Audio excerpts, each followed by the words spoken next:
Followers of Ibn Abd al-Wahhab claim that he was a traditional Hanbali, and everything he taught is faithful to the Hanbali school and the teachings of the great scholar Ibn Taymiyyah. Ibn Abd al-Wahhab's position implies, actually, that Imam Ahmad and Ibn Taymiyyah endorsed the permissibility of shirk, and therefore they're mushriks. And compare this to Ibn Taymiyyah. Nowhere does Ibn Taymiyyah make such sweeping statements. His main beliefs, however, diverge dramatically from those of Ibn Taymiyyah and Imam Ahmad. In doing so, they've distorted the actual views of Imam Ahmad and Ibn Taymiyyah while claiming to follow them. Who's right?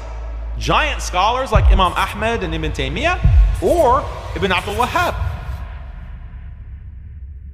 Before I begin responding to Daniel and exposing the falsehoods in his documentary, it is necessary to point out an important matter and a great foundational truth.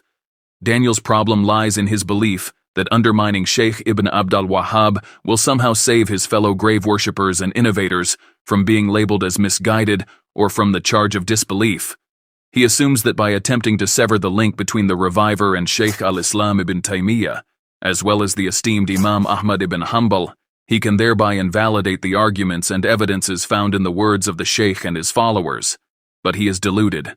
Shaykh al-Islam ibn Taymiyyah said in Minhaj al-Sunnah, "Indeed, the hadiths in al-Bukhari and Muslim were also narrated by other scholars and hadith transmitters, whose numbers only Allah can count. And had al-Bukhari and Muslim never been born, nothing from the religion would have been lost." So we say to you, Daniel, the same applies here. Even if Allah had not created Ibn Hanbal, nor Ibn Taymiyyah, nor Ibn Abd al-Wahhab, nothing would have been lacking from the religion. The people of falsehood, innovation, and misguided desires would not be spared from having their innovations and disbelief exposed, for the people of truth will continue to uncover them in every time and place. Indeed, what is found in the noble Quran and the hadiths of the Messenger is more than sufficient to refute the doubts of disbelievers and innovators, for within them lies the knowledge of those who came before and those who will come after.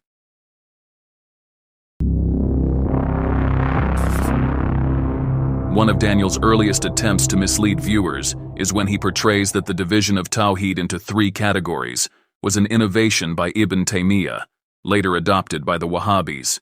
First, let's talk about the similarities between the teachings of Ibn Taymiyyah and Ibn Abd al-Wahhab. Both of them divided Tawheed into 2 main categories. Tawheed means the oneness of Allah. Ibn Taymiyyah claimed that Tawheed really has 2 distinct components called Tawheed al-Rububiyyah and Tawheed al-Uluhiyyah. What's relevant for this video is that Ibn Abd al-Wahhab adopts Ibn Taymiyyah's categorization of Tawheed and he places it at the core of his teachings. However, shortly after the life of Ibn Abd al-Wahhab, his followers added a second justification for mass takfir, namely the doctrine of Allah's attributes, or sifat. However, the truth is that this categorization was stated by scholars centuries before Ibn Taymiyyah.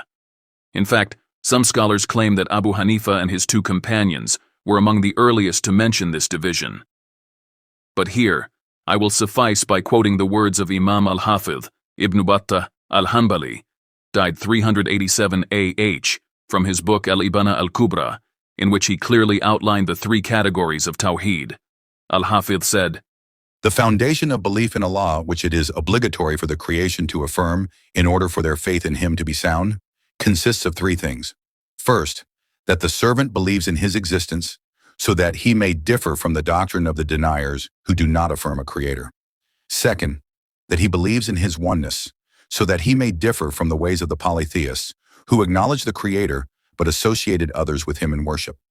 Third, that he believes in Him as being described with the attributes that are only befitting for Him, of knowledge, power, wisdom, and all other attributes by which He described Himself in His book. For indeed, we have come to know that many who claim closeness to Allah and verbally affirm His oneness may deviate in His attributes, and such deviation undermines their monotheism." Thus it becomes clear that Ibn Taymiyyah and the Wahhabis did not invent this categorization of Tawheed. Rather, they followed in the footsteps of a great early Hanbali scholar of his time. Daniel's claim is nothing but deliberate deception and falsehood. This is nothing but a desperate attempt on his part to strip the Wahhabis of their Hanbali roots. In a foolish and malicious attempt, Daniel tried to compel the Wahhabis to declare Imam Ahmad and Shaykh Ibn Taymiyyah as disbelievers by citing a statement from Shaykh Ibn Abd in which he declares Takfir on those who seek help from other than Allah. How did he do that?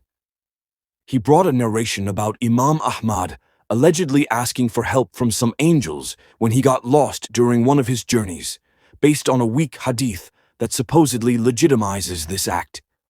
Then he quoted a statement from Ibn Taymiyyah permitting seeking help from jinn in fulfilling certain needs they are capable of. After that, he cited a statement from Ibn Abd al-Wahhab in which he declares takfir on those who seek help from angels or jinn, and he, pretending to be smart, tried to claim that Wahhabis must therefore takfir Ahmad and Ibn Taymiyyah. Ibn Abd al-Wahhab's position implies, actually, that Imam Ahmad and Ibn Taymiyyah endorse the permissibility of shirk, and therefore they're mushriks. But hold on, did you know, dear viewer, that Imam Ibn Abd al-Wahhab himself refuted this absurd distortion during his lifetime in the very same book Daniel is quoting from, just a few pages later? But deception, malice, and blind desire insist on exposing their own people. The great Reviver says in his book, Kashf al-Shubuhat, from which you quoted in your video. Chapter 15. The difference between seeking help from a living, present being in matters they are capable of, and seeking help from others. The answer is, glory be to the one who has sealed the hearts of his enemies. Seeking help from a created being in matters they are able to do, we do not deny this. As Allah said in the story of Moses, so the man from his own people cried out to him for help against his enemy. Just as a person seeks help from his companions in war or other matters that a creature is capable of, what we denounce is the worship-like seeking of help done at the graves of saints or in their absence in matters that only Allah can do. They also have another argument, which is the story of Abraham when he was thrown into the fire. Gabriel met him in midair and said, "Do you have any need?" Abraham replied, "From you? No." They claim, if seeking help from Gabriel were shirk, polytheism, he would not have offered it to Abraham. The response: this is similar to the previous argument. Gabriel was offering to assist him with something he had the power to do, just as Allah said about him, possessing great strength. The Shaykh, may Allah have mercy on him, made it clear, seeking help from others is not shirk unless one of three conditions is violated. 1. The person must be alive. 2. Present, not absent. 3. Asked for something within their power. If you ask a living, present person for help with something normal, like passing you an item, it's not shirk.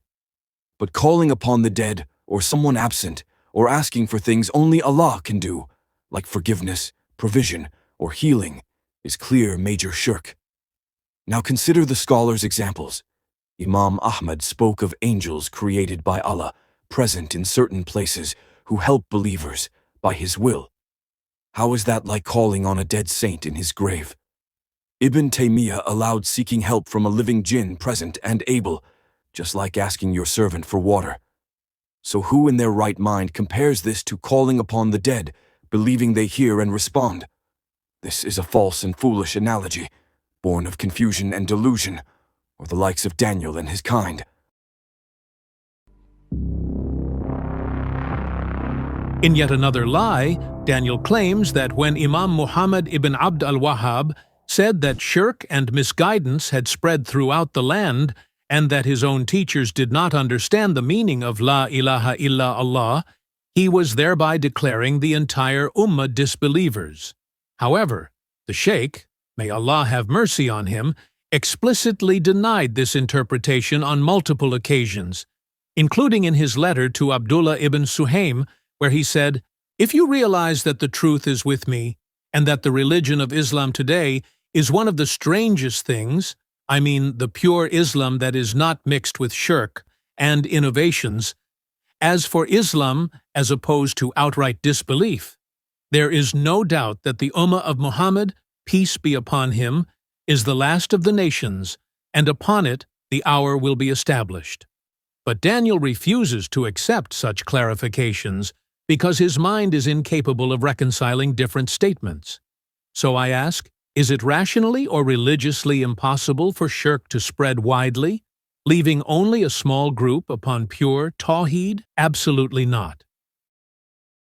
The Quran and Sunnah are filled with proofs that most people are upon misguidance or disbelief, that Islam will return as something strange, and that the majority of sects claiming to be part of the Ummah are actually upon error, or even shirk. If we were to list the statements of the great scholars on this matter, it would take a long time. But suffice it to mention the words of Ibn Taymiyyah and the Hanbali Imams, which clearly show that Ibn Abd al-Wahhab's position was not some isolated oddity. Many scholars before him said the same, contrary to what Daniel falsely and arrogantly claims. Again, compare this to Ibn Taymiyyah. Nowhere does Ibn Taymiyyah make such sweeping statements. After explaining various types of shirk and elaborating on aspects concerning the attributes of Allah, Shaykh al-Islam said, I and others were initially following the doctrine of the forefathers in this matter, adhering to the beliefs of the people of misguidance regarding the two fundamentals. However, when it became clear to us what the messenger had brought, we faced a choice: to follow what Allah has revealed, or to follow what we found our forefathers upon. The obligation was to follow the messenger and not be among those of whom it is said. And when it is said to them, follow what Allah has revealed, they say, rather, we will follow that which we found our fathers doing. We followed the book and the Sunnah, as the Muhajirun and the Ansar did, avoiding anything that contradicted them, whether it was the religion of the forefathers or others. A closer look at his times, Ibn Taymiyyah frequently remarked that his era resembled the time of the people of Fatra, a period between messengers when revelation had ceased. He said, when a person reaches the age of maturity, especially in these times and similar periods of Fatra that resemble aspects of Jahiliyyah, they may become tainted by various aspects of Jahiliyyah. So, your friends, the Asharis, whom you insist are somehow al-Sunnah and imams of the religion, are, in Ibn Taymiyyah's own framework, almost identical to the people of Fatra.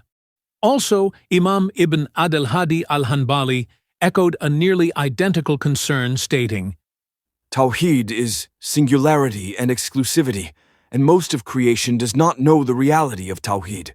Ibn al-Qayyim, the loyal student of Ibn Taymiyyah, who consistently aligned with his teacher's views, described the religious condition of his time with piercing clarity. None of the devotees of these false tawagid believed that they create, provide sustenance, give life, or cause death. Rather, they did with them, and at their shrines, what their mushrik brothers today do with their own tawagid. These people have followed the ways of those before them, step by step, feather matching feather. Shirk has dominated most souls due to the prevalence of ignorance and the disappearance of knowledge, until the good has become rejected and the bad has become accepted. The Sunnah is viewed as innovation, and innovation is taken as Sunnah. The landmarks of guidance have been effaced, and the estrangement of Islam has grown severe.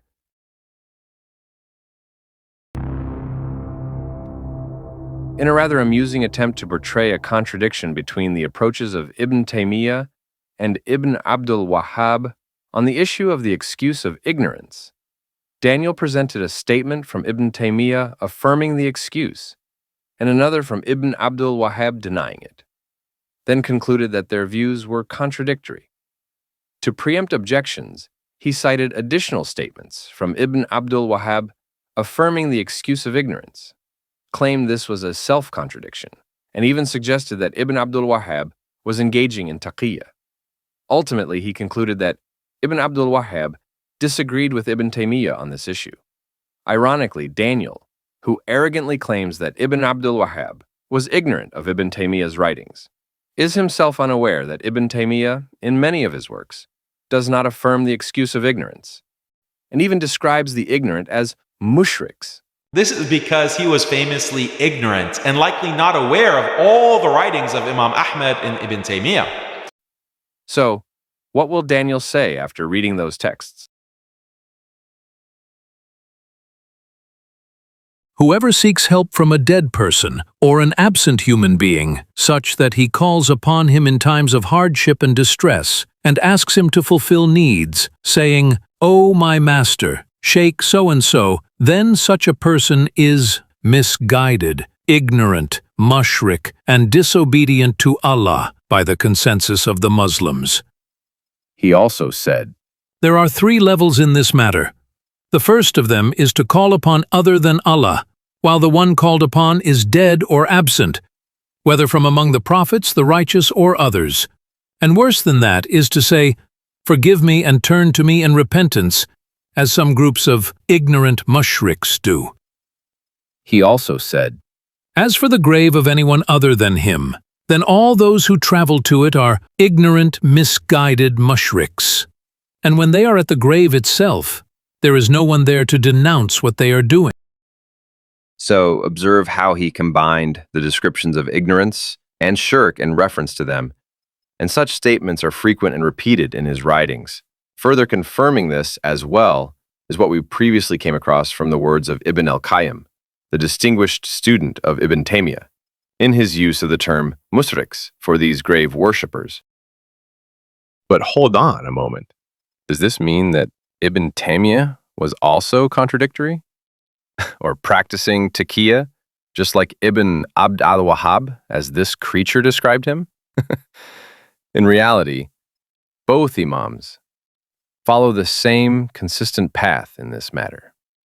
The statements that affirm an excuse due to ignorance apply to hidden and subtle issues, while the statements that deny such an excuse are related to clear and evident matters.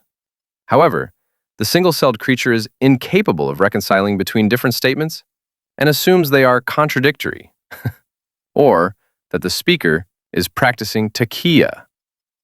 Ibn Taymiyyah said, This applies when it comes to obscure doctrines. It may be said that someone who holds them is mistaken and misguided, but the conclusive proof that renders one a disbeliever has not been established against him. However, this also occurs among groups in regard to clear matters which the general public and the elite among Muslims all know to be part of the religion of Islam. In fact, even Jews and Christians know that Muhammad was sent with them and that opposing them is disbelief, such as his command to worship Allah alone with no partner and his prohibition of worshipping anyone besides Allah, whether angels, prophets, the sun, the moon, the stars, idols, or anything else. Thus, he restricted the issue of establishing the proof to hidden matters, not the apparent ones. And it is upon this text that Shaykh Muhammad ibn Abd al-Wahhab and his followers relied in clarifying the Shaykh's creed. With the help and support of only Allah, I will dismantle the rest of the doubts raised by Daniel in his documentary in the second part of this response, inshallah. And it will become clear that the only Hanbali who clings to the names of Ibn Hanbal and Ibn Taymiyyah, yet has no true connection to them, knows nothing of their schools, and hasn't read their works, is Daniel himself. So stay tuned.